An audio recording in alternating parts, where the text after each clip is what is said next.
요구하시기 바랍니다.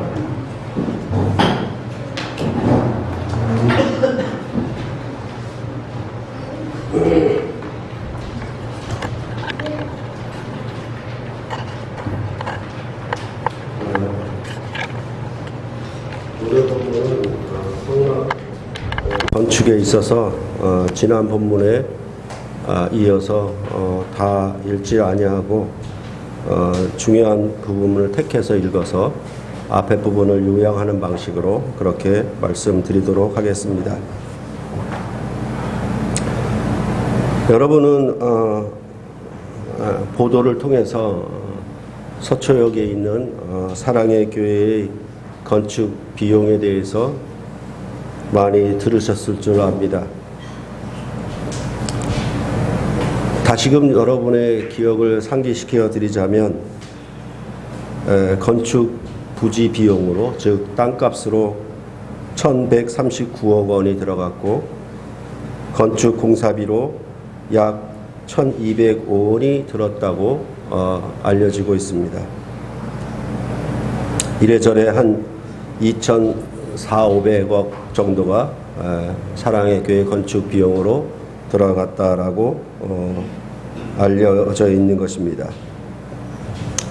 그 교회를 지을 때 공공도로를 점유한 문제로 시끄러웠고 그것이 재판 과정 중에 있는 줄로 압니다.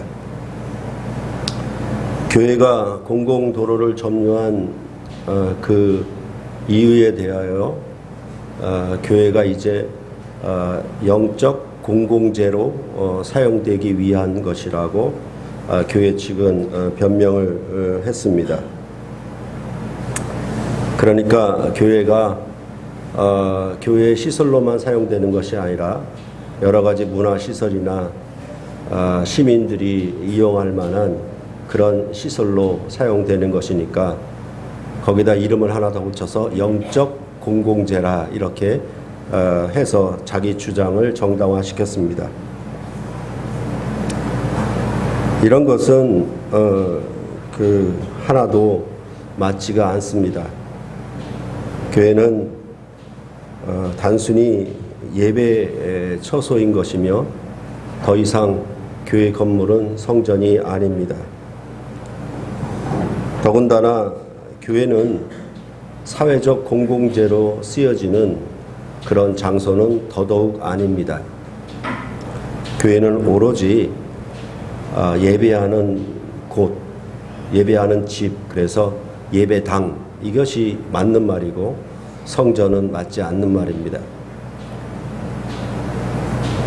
이렇게 어마어마한 금액으로 일개 교회를 건축하는데 이만큼 건축 비용이 들어갔다는 사실에 대하여 여러분들은 잘 알 수 있고 또한 부인할 수 없는 사실일 것입니다. 조금 내용은 주제와는 좀 달라지지만은 이런 교회를 건축하는 것 때문에 반대적으로 나가서 이제는 교회가 없이 학교 강당을 빌려서 예배하는 그런 교회들이 생겨났습니다.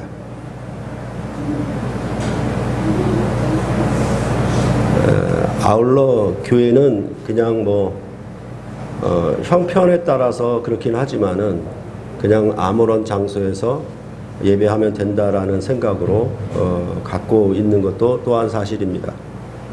하지만 하나님의 백성들이 모여서 예배하는 장소이기 때문에 이곳이 구약처럼 거룩하게 구별된 성전의 의미는 갖고 있지 않지만은 하나님을 예배하는 그런 장소에 합당한 그런 교회를 가져야 하는 것은 사실입니다. 그러니까 어마어마한 금액이 들어간 것을 반대해서 아예 교회 비용을 하나도 안 들어가겠다 하는데 사실은 장소를 빌려 사용하기 때문에 거기에 한 장소에 대한 비용을 내는 것이어서 얼마 정도의 금액은 들어가리라 생각을 합니다. 하여튼 이런 양극단의 문제는 우리가 좀 잘 분별해서 생각을 해야 할 것이고 그런 점들은 우리가 이 시대에 더더욱 잘 분별해야 할 줄로 믿습니다. 앞서 말씀드린 것처럼 사랑의 교회의 건축 비용이 어마어마하게 들어간 것은 오늘 본문에 구약의 성전을 건축하는 것과는 아주 잘 맞아떨어집니다. 이 시내산의 성소를 솔로몬의 예루살렘 성전으로 완성된 것이라고 말씀을 드렸습니다. 그러할 때 이 솔로몬 성전의 건축 비용에 대해서 역대상 22장 14절로부터 16절은 이 건축 비용을 전부 다윗 왕이 솔로몬의 아버지 다윗 왕이 준비를 했다라고 말해주고 있습니다. 그런데 그 비용은 금이 10만 달란트고 은이 100만 달란트고 놋과 철은 그 무게를 달 수 없을 만큼 심히 많이 준비하였고 제목과 돌도 많이 준비하였으며 석수와 목수와 같은 장인들도 많았는데 금과 은과 놋과 철이 무수했다라고 기록을 해주고 있습니다.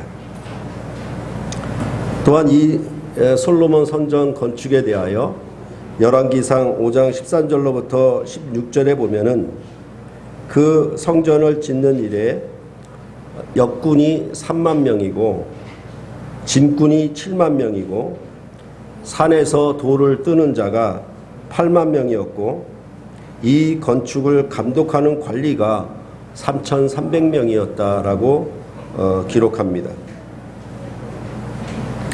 그렇게 보았을 때 이 모든 솔로몬의 성전 건축 비용에 들어간 것을 합산하게 되면 이를테면 건축 부지값 그리고 건축 공사비 거기에 따른 인건비 이런 것들을 계산을 해내면 동그라미가 몇 개 들어가는지 몰라요. 저도 못 세겠더라고. 갈 수가 없어요. 그러니까 경 단위까지는 가겠는데 경 뭐 1,000억 넘어서 조 이렇게 해서 경까지는 가는데 경 이상 가는 금액이 나오더라고요. 그러니까 이것은 솔로몬 성전은 아주 정말 어마어마한 금액이 들어갔다라고 생각을 하시면은 맞을 것입니다. 이런 비용을 비교해 보면 사랑의 교회에 뭐 2,500억 정도는 세 발의 피다라고 생각하시면 되겠습니다. 하지만 그 성전을 건축하는 건축 비용을 들어가는 데 있어서 그런 성격은 사랑의 교회를 짓는 것과 구약의 성전을 짓는 것은 서로 같은 성격을 가지고 있다는 것은 우리가 반드시 생각을 해야만 합니다. 이러한 교회 건축이 지금도 행해지고 있는 가장 큰 원인은 바로 성경 해석 문제입니다.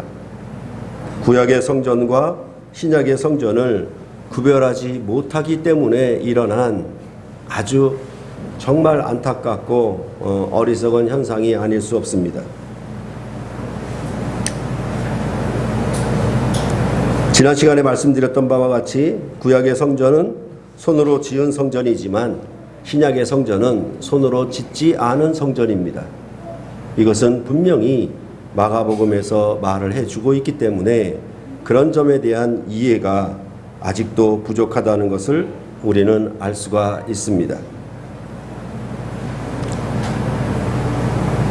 우리나라보다 더 오래된 유럽의 교회들은 지금 건물 유지를 감당하지 못하여서 네덜란드의 1800년대에 세워진 교회가 슈퍼마켓이나 체육관으로 변모하고 있다라고 보도는 전해주고 있습니다.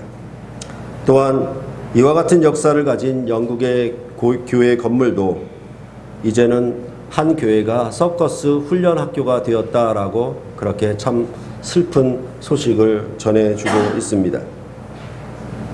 앞으로 한국에 있는 교회나 미국의 한인교회나 세계의 이런 웅장한 교회들이 이런 전철을 따라갈 것이는 분명합니다. 참으로 이러한 건축 비용을 들인 데에 대해서 안타깝기 그지가 없습니다. 그렇기 때문에 교회가 진리의 기둥과 터로서, 왜 진리의 기둥과 터라고 하나님의 집을 그렇게 얘기하냐면, 디모데전서에 말하는 것처럼 사람들의 속임수와 간사한 유혹에 빠져 풍조에 밀려 요동치 않아야 하기 때문이라고 말씀을 하고 있는 것입니다.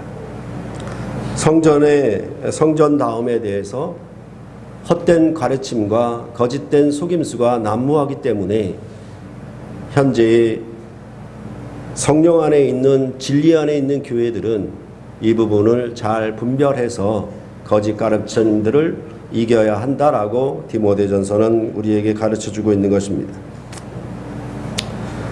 여하튼 출애굽기 성전 건축은 크게 두 부분으로 나뉘어 있었다라고 계속 말씀드렸습니다. 출애굽기 25장으로부터 31장까지, 그리고 35장으로부터 40장까지 이렇게 두 부분으로 구성되어 있습니다.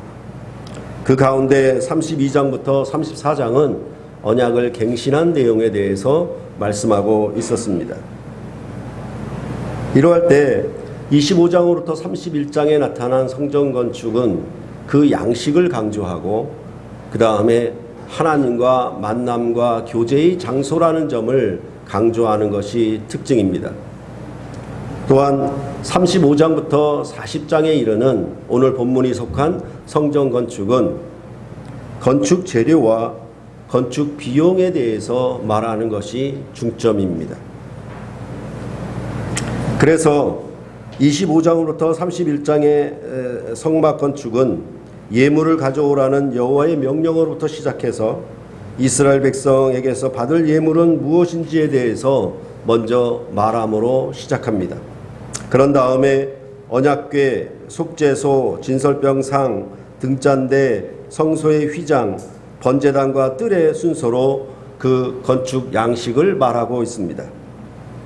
이는 전부 여호와 하나님을 만나는 장소의 거룩한 정도를 따라서 그 순서를 기록하고 있는 것입니다.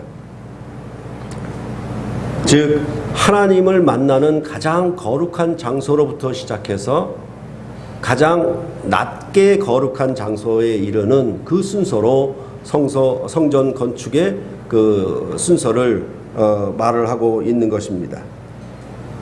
이걸 크게 구분하자면 지성소로부터 그 다음에 성소, 그 다음에 뜰에 있는 번제단, 이렇게 크게 나누어서 그 하나님을 만나는 위치와 장소가 거룩함의 정도에 따라서 구별되는 의미로 그렇게 성소 건축 양식을 말했던 것입니다.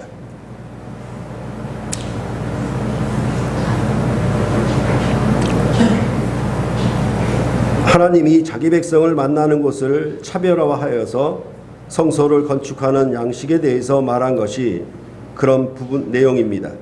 그런데 지난번에도 이 본문을 30장 본문을 다루면서 말씀드렸던 것처럼 분향단과 물두멍은 분명 성소 안에 있는 기구인데도 불구하고 25장부터 31장의 성전 건축에 대해서 말할 때에는 제사장의 위임식과 옷을 만든 뒤에 배열하고 있었음을 여러분과 저는 보았습니다.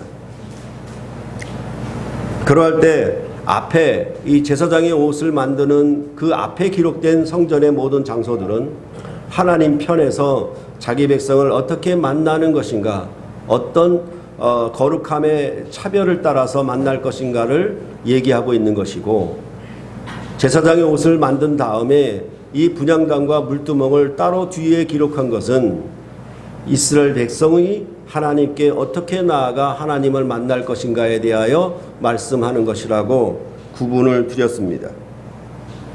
여하튼 하나님 편에서 만나는 장소들과 그 다음에 이스라엘 백성이 하나님께 나아가 하나님을 만나는 그런 기구들을 구별해서 기록을 해왔던 것을 볼 수가 있었습니다. 하지만 오늘 본문이 속한 36장 8절부터 기록되는 내용은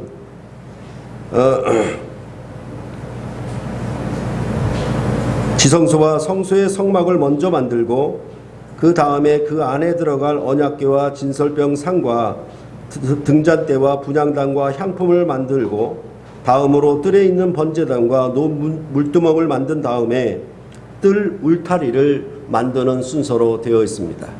그러니까 그 성소라고 그래요. 지성소와 성소가 있는 그 그 휘장을 먼저 만들고 그 다음에 그 안에 들어가는 언약궤와 그 등잔대와 진설병 상, 분향단 이런 것을 말을 한 다음에 그 다음에 이제 뜰에 있는 물두멍과 번제단을 만들고 마지막으로 거기다 울타리를 치는 그런 순서로 기록을 해주고 있는 것입니다.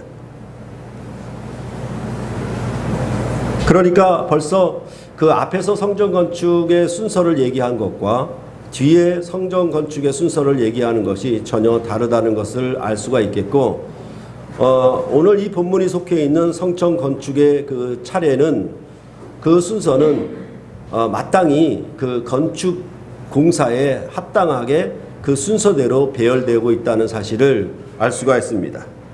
다시 말해서 하나님과 어느 장소에서 누가 가장 귀하게 만날 것인가라고 하는 만남과 교제의 장소를 중심해서 앞에서 기록한 것과 달리 오늘 본문이 속해 있는 성전 건축 그 내용들은 전부 공사가 어떻게 하면 순차적으로 진행될 수 있을 것인가에 따라서 기록했다라는 것을 우리로 알게 하는 것입니다.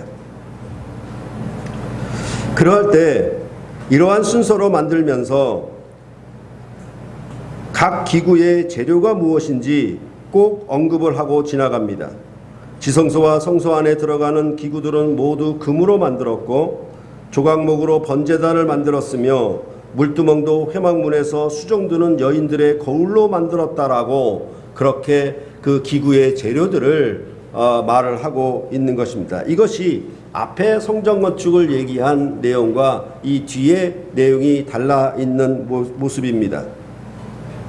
그리고 뜰의 모든 말뚝도 모두 노스로 만들었다라고 말해주고 있습니다. 이처럼 성막을 만드는 건축 재료에 강조점을 두고 말하고 있는 것을 우리는 알 수가 있는 것입니다. 그러해도 역시 그 재료가 금이냐 은이냐 노시냐에 따라서 그 성소 안에 성막 안에서도 그 거룩함의 정도가 차이가 있다라는 사실을 우리로 또한 알게 하는 것입니다. 그런 후에 이제 오늘 본문에서 우리가 보았던 것처럼 건축 비용에 대해서 전체적으로 말을 하고 있습니다. 건축 비용은 그 물목이죠. 제사장 아론의 아들 이다말이 계산을 하였고 부살렐과 오홀리압이 기술자로 성소를 만드는 일에 참여했으며 그 비용으로 들인 금과 은과 놋이 얼마나 들어갔는가에 대해서 말해주고 있습니다. 여기에 더하여서 회중이 드린 성소의 반세겔을 얘기하고 있습니다. 20세 이상 한 명당 속전세를 반세겔로 일률적으로 내어 성막의 기구 만드는 일에 쓰도록 했다라고 말해주고 있는 것입니다. 그래서 이스라엘 백성의 전체 인구 숫자가 얼마인지 그것을 말을 하고 그 숫자를 따라서 반세겔씩 드린 비용이 얼마인지 그렇게 오늘 본문에서 말해주고 있습니다. 여호와 하나님이 이스라엘 각 사람을 구속하여 하나님의 백성을 삼으셨으니 그 값을 내도록 한 것입니다. 이것은 우리 모두 국가에 세금을 내는 것과 같았고 앞에 속전세 부분을 얘기할 때 마치 20세 이상으로 젊은 청년들이 국방의 의무를 다하여 자기 몸을 드리는 것과 같다라고 말씀을 드렸습니다. 그럴 때 이러한 속전세를 내는 목적은 여호와께서 이스라엘 백성 중에 질병이 없게 하려 함이라고 말씀해 주었습니다. 이렇게 말을 하는 것은 이 속전세의 의미가 무엇인지 드러나는 것인데 그것은 바로 하나님께서 그 백성의 왕으로 자기 백성을 지키고 보호하기 때문에 그에 따른 세금을 내는 방식으로 그렇게 말을 하고 있는 것입니다. 이것은 어느 나라에든지 세금을 바치게 되면 그 나라 백성으로 인정되고 그 나라 왕과 나라가 그 백성을 지켜주고 보호하는 일은 어느 나라나 마찬가지임을 알 수가 있습니다. 그렇기 때문에 사실은 어느 조직이나 단체에 속한다라고 했을 때에도 우리는 항상 그 조직이나 단체에 속한 회비를 내어서 그 회비를 내느냐 안 내느냐에 따라서 그 조직과 단체에 속한 회원이냐 아니냐가 결정되는 것과 역시 마찬가지입니다. 그러할 때 만약 이러한 속전세를 내지 않으면 이스라엘 백성은 하나님을 왕으로 섬기는 왕의 백성이 아니라는 사실을 스스로 인정하는 것이 되는 것입니다. 그럴 때 여러분께도 말씀을 드렸지만은 만약 우리나라에도 국방의 의무를 당하지 않았다라고 했을 때에는 우리나라로부터 추방을 당하고 다시는 우리나라에 발을 들여놓지 못하도록 막게 되는 것입니다. 그것은 이 나라가 주는 그 지킴, 보호 이런 것에 대하여 아무런 책임과 의무를 다하지 않는 자들에게는 나라가 그를 지켜줄 의무도 없고 그에게 생명과 재산을 보호해줄 의무도 아무것도 없기 때문에 이 나라 백성이 아니라는 의미에서 이 나라에 발을 들여놓지 못하게 하는 것입니다. 여하튼 이러한 건축 비용으로 시내산에서 지어진 성막은 여러분께 말씀드린 바와 같이 솔로몬의 성전에서 다윗이 건축 비용을 얼마나 많이 준비했는가, 그리고 그 성축 기간이 얼마 걸렸는가, 그 다음에 일꾼이 얼마나 많이 참여했는가를 열왕기상과 역대상에서 알려주고 있습니다. 그러할 때도 시내산의 성소를 건축한 비용과 솔로몬의 성전을 건축한 비용은 정말 하늘과 땅의 그런 차이처럼 아주 현격한 차이를 보이고 있습니다. 그런 것을 말을 하므로 시내산의 성소가 어떻게 예루살렘의 성전으로 완성되었는가를 그런 비용을 통해서도 암시를 하고 있는 것입니다. 지난 시간에도 말씀드렸던 것처럼 솔로몬 성전이 하나님 앞에 범죄함으로 불이 타고 이스라엘 백성은 바벨론에 흩어지는 그런 형벌을 받았는데 70년의 형벌이 끝난 다음에 돌아와 짓는 재건 성전은 솔로몬 성전과는 비교할 수 없이 보잘것이 없었다라고 학개서는 우리에게 말해 주었던 것입니다. 바로 이러한 성전들이 구약에 나타난 손으로 지은 성전들이었습니다. 그러나 예수 그리스도께서 지으신 성전은 손으로 짓지 않은 성전이고 예수 그리스도께서는 그의 육체로 죽은 지 사흘 만에 새로 짓는 성전을 말씀하셨던 것입니다. 그래서 요한복음 2장에서도 이 성전을 헐라 내가 사흘 동안에 다시 일으키리라 이렇게 말씀하시므로 예수 그리스도 안에서 새 성전을 건축하실 것임을 말씀했던 것입니다. 그것은 물론 이제 이스라엘 백성 곧 유대인들이 하나님의 아들 메시아를 거절한 그를 배역한 그 형벌로 말미암아 이제 예루살렘 성전은 완전히 멸망되어서 더 이상 돌 위에 돌 하나도 남지 아니하는 완전한 폐망을 당하게 될 것이며 더 이상 예루살렘에는 하나님의 성전이 건축될 그런 때가 도래하지 않을 것임을 신약 성서는 특히 복음서는 우리에게 말해 주었던 것입니다. 그러할 때에 이제 주님 몸으로 짓는 새 성전은 주님의 고난과 죽으심과 부활함으로 짓는 성전이라고 말씀을 하고 있습니다. 손으로 짓지 않은 성전이기 때문에 여기에 들어간 물목, 즉 물품, 건축 재료에 대해서 말을 하는 부분들이 잘 나타나 있지는 않습니다.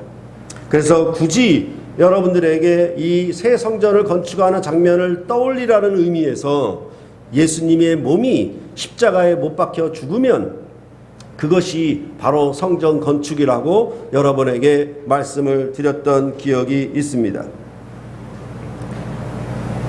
그럴 때 예수 그리스도께서 십자가의 죽으심은 죄인을 구원하여 자기 백성 삼으시려는 하나님의 긍휼하심이 나타난 것이었습니다.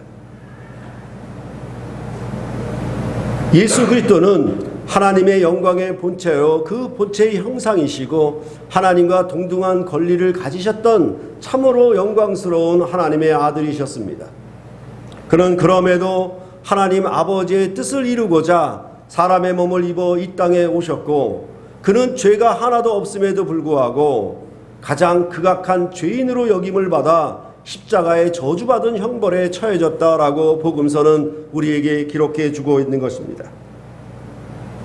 바로 이러한 죽음에 대하여 많은 사람들은 전부 예수의 죽음을 조롱하고 예수의 죽음을 비웃었고 침을 뱉을 정도로 그 사실을 전혀 기뻐하지 않았습니다.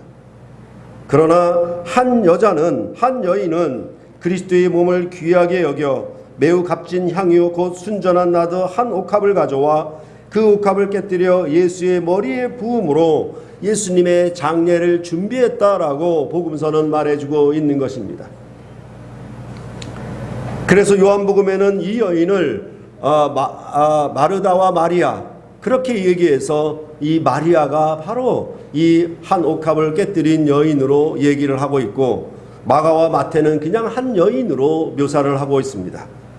여하튼 이 여인은 예수 그리스도의 죽음, 그 장례를 준비할 때 매우 값진 아주 값비싼 향유를 그 몸의 머리로부터 부었다라고 말씀하므로 예수의 죽음을 굉장히 귀하게 여겼다라는 사실을 우리로 알게 하는 것입니다. 그럴 때 앞서 말씀드린 것처럼 사람들은 예수를 조롱하고 비웃고 침뱉으며 채찍질했습니다. 더군다나 예수 그리스도의 제자인 가룟 유다는 예수를 은 30의 노예값으로 팔아버렸습니다. 정말로 아주 비천하고 보잘것없는 예수 그리스도의 몸을 그렇게 헐값에 완전히 팔아버린 것입니다. 이것이 바로 예수 그리스도의 몸으로 그 사람들이 어떻게 그를 계산하고 여겼는가를 알 수 있게 하는 모습인 것입니다. 그럴 때 예수님은 이렇게 멸시와 조롱 가운데 보잘것없는 값으로 팔렸음에도 불구하고 그는 유월절 최후 만찬을 하시면서 떡을 떼어 제자들에게 주시며 말씀하시기를 이것은 너희를 위한 내 몸이라 이렇게 말씀을 하셨습니다. 그리고 잔을 제자들에게 주시면서 이것은 너희를 위한 언약의 피라고 말씀을 하셨던 것입니다. 이 일에 대하여 고린도전서 6장 19절로부터 20절에는 이렇게 말하고 있습니다. 너희 몸은 너희가 하나님께로부터 받은 바 너희 가운데 계신 성령의 전인 줄을 알지 못하느냐. 너희는 너희 자신의 것이 아니라 값으로 산 것이 되었으니 그런즉 너희 몸으로 하나님께 영광을 돌리라 라고 말씀하고 있습니다. 다시 말해서 그리스도가 우리 죄를 위하여, 사람들의 죄를 위하여 속건제물로 자기 몸을 내어놓은 것입니다. 죄값으로 자기 몸을 내어놓으셔서 죄가 없으신 그분, 하나님의 영광의 아들이신데도 불구하고 비천한 죄인들을 위하여 자기 몸을 내어놓아 십자가에 죽으심으로 그 자신을 속건제물로 드려서 우리의 죄값을 치르셨다라고 말씀을 하고 있는 것이고, 이것에 대해 신약선서는 그리스도의 피값으로 샀다라고 그렇게 우리의 구원을 말을 하고, 우리가 하나님의 성전인 것은 성령이 거하는 하나님의 거룩한 성전이 되었다라고 그렇게 사람들을 가르쳐, 교인들을 가르쳐 말씀을 하고 있는 것입니다. 그렇기 때문에 여러분과 저는 시내산의 성막이나 솔로몬의 성전을 짓는 일에 참여한 자들이 아닙니다. 출애굽하여 짓는 성막은 금과 은과 노새 값비싼 예물로 지어졌습니다. 애굽을 굴복시키고 얻은 전리품으로 이스라엘 백성이 자원하여 드린 예물로 지어졌습니다. 또한 이방을 정복한 다윗 왕이 그가 얻은 전리품을 가지고 하나님 앞에 드려 솔로몬 성전이 준비되었고, 그 아들 솔로몬은 이 성전을, 예루살렘 성전을 건축했다라고 말을 하고 있는 것입니다. 그 화려함과 값비싼 그런 놀라운 그 영광은 이방의 왕들이 와서 보고 경탄하며 정말 탐복해 마지 않을 정도의 그런 성전이었음을 열왕기상은 우리에게 증거해 주고 있는 것입니다. 그래서 이 성전의 영광을 본 이방 왕은 정말 여호와 하나님의 놀라운 그 일을 정말로 놀라워했다라고 그렇게 기록하고 있는 것입니다. 그런데 이와 전혀 다르게 이 교회는 예수의 고난과 죽으심으로 세워졌습니다. 그가 받으신 멸시와 조롱과 모욕으로 지어졌습니다. 죄인을 위하여 자기 몸을 대신 속건제물로 드려 지은 성전이라고 말씀을 하고 있는 것입니다. 그렇기 때문에 교회는 이제 그리스도의 몸으로 지은 성전에 그의 고난과 죽음과 부활에 동참하여 교회를 짓는 일에 참여하는 자들로 새로운 구원을 얻게 되었다라고 그렇게 말씀을 하고 있는 것입니다. 지난 시간에도 건물이 불이 타거나 또한 큰 배가 불이 타거나 할 때에 우리는 건물이 불탄 그 손실 비용이 얼마인가, 아니면 큰 배가 불탄 손실 비용이 얼마인가에 대해서 관심을 갖지만은 그보다도 더 중요하게 관심을 갖는 것은 건물이나 배가 불탈 때에 인명피해가 있느냐 없느냐에 대하여 더 중요하게 여긴다는 사실을 여러분과 저는 익히 알고 있을 것입니다. 그것은 사람의 인권을 굉장히 존중하기 때문에 그런 것입니다. 사람의 생명을 어떤 값으로도 바꿀 수 없다라고 인정하는 그런 생각들이 서로 공유되고 있다라고 보면 되겠습니다. 그런데 하나님의 아들께서, 하나님의 아들이 죄인을 위하여, 그 죄인들을 구속하기 위하여 하늘 영광 보좌를 버리시고 이 땅에 내려와 자기 몸을 십자가에 내어 주므로 죄인들을 위하여 속건제물로 자기 목숨을 들여서 죄인을 사랑하여 구원하시려고 하나님의 새로운 성전, 손으로 짓지 않은 성전, 성령이 거하는 성전을 만들기 위하여 그렇게 자기 몸을 희생제물로 내어놓으신 그것은 정말로 사람의 목숨값에 비교할 수 없는 놀라운, 정말로 값을 헤아리지 못할 만큼, 계산하지 못할 만큼 그런 영광스러운 몸을 바로 죄인들을 위하여 값으로 주어서 이 성전을 새롭게 지었다, 주님의 몸된 교회를 세우셨다라고 성경은 말씀을 하고 있는 것입니다.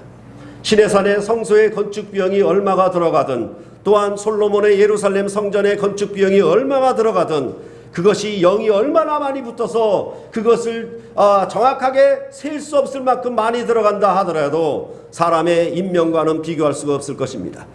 그러함에 참으로 예수 그리스도 하나님의 아들의 목숨을 바쳐서 이 비천한 죄인들을 위하여 새 성전을 짓기 위하여 자기 몸을 핏값으로 내어놓은 이 값은 정말로, 그것은 정말로 어떤 숫자로도 헤아릴 수 없는, 셀 수 없는 그런 놀라운 영광의 값으로 지으셨다라고 말씀을 하고 있는 것입니다.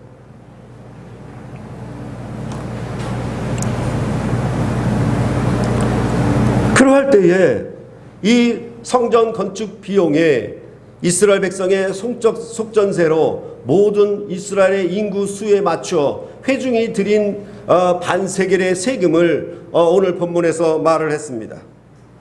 그러할 때 마태복음 17장 24절로부터 27절에 보면은 왜 예수와 너희 제자들은 이 반세겔의 세금을 내지 않느냐라고 하는 그런 비난에 대하여 예수님께서 답변하시는 것이 나옵니다. 나라의 임금의 아들은 세금을 바치는 것이 가하냐 가하지 않냐라고 말씀을 하고 있는 것입니다. 이 반세겔을 내는 자들은 하나님의 구속함을 입은 종으로 구원받은 백성인들이기 때문에 반세겔을 일률적으로 모두 다 내어야 합니다. 그러나 왕의 아들은 세금을 내지 않습니다. 그런 것을 통해서 예수 그리스도의 몸으로 짓는 성전은 더 이상 종의 성전이 아니고 하나님 자녀들의 성전인 것을 말씀해 주고 있는 것입니다. 이러한 의미는 이스라엘 백성이 율법을 따라 속전세로 반세겔을 내는 것과 기독교인이 복음을 따라 속전세로 반세겔을 내는 것이 서로 같다면 예수 그리스도 안에 있는 구속을 조롱하는 것이 되고 맙니다. 내가 분명히 반세겔을 내는 그 일을 나도 충분히 감당했으니 나는 성전에 속한 자요 여호와 하나님의 구원에 속한 자임을 말할 수 있겠지만은 예수 그리스도 안에 구원을 얻은 새 출애굽의 구원을 얻은 백성으로는 인정을 받을 수가 없게 되는 것입니다. 이러한 점들을 바로 하나님의 자녀들의 구원을 얻은 신약 백성이라면 잘 구분을 해야만 하는 것입니다. 우리가 사용하고 있는 이 교회 장소도 월세를 내는 세입자처럼 우리가 살고 있습니다. 그것은 바로 우리가 이 장소의 주인이 아니기 때문에 세금을 내듯이 내는 것입니다. 그러나 만약 이 장소가 우리 것이라면 우리는 세금을 내지 않습니다. 그런 것과 같이 이제 구약의 성전은 종이 봉사하는 성전이고 신약의 손으로 짓지 않은 성전은 아들이 봉사하여 세우는 성전임을 성경은 우리에게 가르쳐 주고 있는 것입니다. 단순히 이제 교회를 건축하는데 건축 비용이 얼마나 많이 들어가고 그것이 얼마나 허황된 것인가를 반대하여서 우리는 다시는 교회 건물을 건축하지 않겠다. 그냥 건물을 이런저런 건물을 빌려서 사용하겠다라는 의미로 해석되는 것도 사실은 뭐냐 하면 이 성전이 바로 손으로 지은 성전이냐 손으로 짓지 않은 성전이냐의 구별과 그 다음에 종으로 섬기는 성전이냐 아들로 섬기는 성전이냐에 대한 구별을 먼저 가지고 있어야 성경이 말하는 성전의 의미들을 우리는 알 수가 있는 것입니다. 그렇기 때문에 하나님의 집을 봉사하는 모세는 사환이었고 하나님의 집을 봉사하는 예수 그리스도는 집 맡은 아들이었다라고 말을 하므로 예수 그리스도 안에서 예수와 같은 형제들로 그와 같은 하나님의 아들들로 부름을 받은 교회는 이 주님의 기업의 주인임을 소유주임을 말씀해 주고 있는 것입니다. 그렇기 때문에 우리는 이스라엘 백성이 애굽으로부터 받은 구원으로 성소를 짓는 것과 이제 예수 그리스도 안에서 그의 구원을 입어 성소를 만드는 일은 엄연히 달라야만 하는 것입니다. 그래서 늘 여러분께 말씀을 드렸지만은 교회는 목사의 소유물이 아닙니다. 목사 가정에 세습해야 되는 그런 소유물도 아닌 것입니다. 교회가 재벌 그룹이 아니에요. 교회에 수백억의 헌금이 들어오는데 교인들이 이를 모를 뿐만 아니라 모르는 것이 당연하다고 하며 오히려 그것을 모르고 지내는 것이 은혜롭고 충성스러운 믿음이 강한 자로 여김을 받는 이 안타까운 세대에 여러분들은 분명하게 성전에 대한 이 교회에 대한 분별력을 갖고 있어야만 하는 것입니다. 정말로 아주 해괴한 일들이 작금의 교회 안에서 성경과 전혀 다르게 자기 욕심을 채우는 방식으로 진행되고 있는 사실에 대하여 여러분들은 정당한 분별력을 갖고 있어야만 할 것입니다. 그래서 교회의 재정은 몇몇 장로들만 알 뿐이고 그 많은 세례 교인들은 전혀 알지 못하게 되어 있습니다. 그렇게 된다면 이 교인들을 전부 아르바이트 사원과 같은 종으로 대우한다는 뜻이지 이 기업을 맡은 주인의 아들들로 여기지 않는다는 뜻이 거기에 포함되어 있다라는 점입니다. 그러할 때 여러분과 제가 주 예수 그리스도 안에 베푸신 은혜의 구원을 받은 자라면 하나님의 아들들로서 자원하여 여러분의 책임과 의무를 이 교회를 하나님의 살아계신 집을 맡은 소유주로서 하나님의 아들들로서 봉사하여 섬기는 것이 지극히 마땅할 것입니다. 그렇기 때문에 주일 오후에 나눌 오늘 본문에 있어서도 신약의 백성이 염도를 내는 데 있어서는 반세겔씩만 내라, 아니면 10의 1조만 해라, 아니면 절기를 따라 면제년을 따라 어떻게 헌금해라라는 그런 규정이, 그런 규모가 기준으로 정해져 있지 않습니다. 각 사람의 마음에 정한 대로 낼 것이다 라고 말씀하고 있습니다.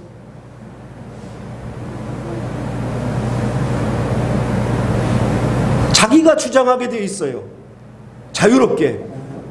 그러할 때 교회는 그 섬기는 방식이 종으로서 n분의 1을 서로 감당하는 방식으로 섬기는 것이 아니라고 말씀을 드렸습니다.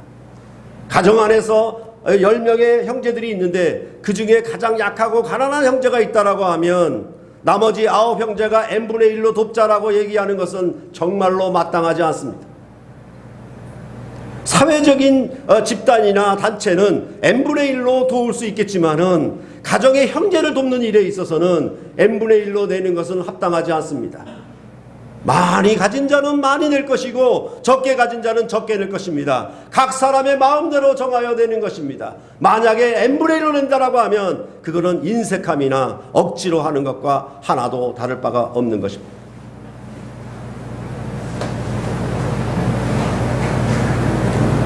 그렇기 때문에 우리가 이 성소를 주님의 몸된 교회를 세워간다, 이것을 지어간다라고 했을 때에는 무엇을 우리는 생각해야 되냐면 예수 그리스도의 몸값으로 이 교회를 세우셨다라는 것, 죄인을 위하여 그 아주 비천한 죄인들을 위하여 영광을 가지신 하나님의 아들이 자기 몸을 내어놓아서 그 몸값으로 건축한 새 성전이라는 점을 인식하고, 그 다음에 이 교회는 주님의 몸된 성전으로서 나는 여기에 방관자도 아니고 그냥 왔다 가는 그런 나그네도 아니라 이 집을 맡은 주인으로 봉사하는 것이 예수 그리스도의 복음에 합당하게 생각하고 움직이는 그런 삶이라고 신약 성경은 우리에게 증거해주고 있는 것입니다. 그러할 때 예수 그리스도의 고난과 죽음과 부활에 동참하는 것입니다. 우리 몸을 하나님 앞에 헌신하는 것입니다. 우리 몸을 헌신해서 정말로 여러 가지 조롱과 모욕과 그런 핍박에도 불구하고 이 교회를 세워가는 일에 자기 몸을 전체로 헌신하는 것입니다. 왜냐하면 내 집이기 때문에, 내 기업이기 때문에 그렇습니다. 교회의 일을 남의 일로 보는 순간에 우리는 벌써 예수 그리스도의 구원에 합당하지 않는 생각을 갖고 있는 것입니다. 그것은 옛 구약의 설교 성전에 속한 자들과 하나도 다를 바가 없는 것입니다. 이것을 우리가 분별해서 정말로 우리가 낮은 자를 위하여, 지극히 작은 자 하나를 위하여 우리를 스스로 낮추어서 우리 몸을 내어놓아 그들을 섬김으로 그들을 하나님의 백성으로 세워가는 정말로 거룩한 성전의 한 지체로 성장케 하는 일에 우리를 자신을 헌신하는 것이 바로 그리스도의 몸된 교회를 세워가는 것이며, 그것은 반드시 그 은혜의 일을 봉사할 때, 성도 섬기를 봉사할 때 반드시 연보가 따라오게 되어 있는 것입니다. 그 연보를 내가 n분의 1을 내느냐 아니면 각자의 마음에 정한 대로 내는 것이냐, 그것을 여러분 스스로가 결정을 해야 될 것입니다. 그래서 주님의 몸된 교회, 다시 오셔서 짓는 새 예루살렘 성에 참여하는 주님의 이 재림하여 짓는 완성된 성전, 최후의 성전에 참여할 것을 바라보고 소망하는 자들은 이 주님의 몸된 교회에 떡과 잔을 함께 먹고 마시는 성찬상에 앉은 하늘 식구들은 그 성전에 들어갈 일을 목표로 자기 삶을 경영할 것입니다. 그래서 그 성전에 헌신할 것입니다. 그런 자들이 이 새 예루살렘 성전에 참여하는 존귀한 하늘의 구원 역사의 마지막 구원을 완성하는 대열에 참여하게 될 것이라고 그렇게 말씀을 하고 있는 것입니다. 여러분과 제가 이 샘물결 교회를 섬길 때에 여러 가지 고난과 여러 가지 비웃음과 모욕, 그런 얘기를 들을 수도 있습니다. 참으로 어렵고 힘든 고난이 있을 수도 있습니다. 여러 가지 고난과 궁핍함, 가난함들도 있을 수가 있습니다. 그런 가운데서도 형제자매를 하늘가족으로 내 형제자매로 여겨서 그 성도 섬기는 일에 전심전력을 다한다라고 하면 여러분들은 예수 그리스도의 구원에 합당한 삶으로 자기 자신을 하나님 앞에 헌신하여 주님의 몸된 성전을 이루는 일에 능히 참여한 자가 되는 것입니다. 이러한 복된 삶이 우리 안에 있어서 이렇게 허황되고 옛 성전과 새 성전을 구별 못하는 이런 현 시대에 샘물결 교회가 감당해야 될 몫이 무엇인가, 사명이 무엇인가를 기억하고 우리가 이 교회를 세워나갈 때 여러분 한 사람 한 사람 모두에게 다 성령이 임한 것처럼 성령이 주시는 지혜와 총명을 갖고 각자의 마음의 자유함으로 자원하여서 그 지혜를 따라 교회를 세워나간다라고 하면 목사의 일방 지시가 아니라 여러분이 자원하여 세워나가는 아름다운 주님의 교회를 여러분의 손으로 만들어 가시기를 간절히 바라는 것입니다. 이러한 교회가 이 땅에 세워져서 오래된 유럽 교회가 엉뚱한 목적으로 변모되는 그런 허망하고 안타까운 일을, 슬픈 일을 당하지 않도록 여러분이 정말 이곳에 모인 형제와 자매들을 귀하게, 그리스도의 핏값으로 사는 형제니까 그들을 가장 귀하게 볼 수가 있어야 되고, 그들을 향하여 섬기는 일에 마음을 다하는 아름다운 주님의 공동체를 여러분과 제가 함께 만들어 갔으면 참으로 좋겠습니다. 기도하시겠습니다.